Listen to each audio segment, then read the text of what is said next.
মেয়েদের চাকরি করা উত্তম নাকি বাসায় থাকা উত্তম?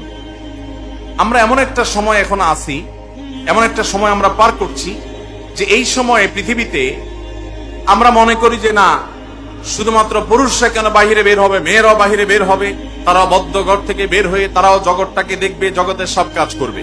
ভাইরা আমার, একজন নারী তিনি ব্যবসা বাণিজ্য বা কাজকামের জন্য পর্দাপোশিদা, ইসলামের গণ্ডি এবং সীমানার শর্তগুলো মেনে যদি তিনি বাহিরে বের হন, সেটা নাজায়েজ না। এবং তিনি বাহিরে কোনো কাজ যদি করেন, ইসলামী শরিয়ার নীতিমালাগুলোকে মেনে চলে যদি করতে পারেন, সে সুযোগ থাকে করতে পারেন, জায়েজ আছে। কিন্তু ইসলাম মৌলিকভাবে বলে, আল্লাহ কোরআনে বলেছেন ওয়াকারনা ফি বুয়ুতিকুন্না, মহিলারা ঘরের ভেতরের সাইড দেখবে আর পুরুষরা দেখবে কোন সাইড? বাহিরের সাইড।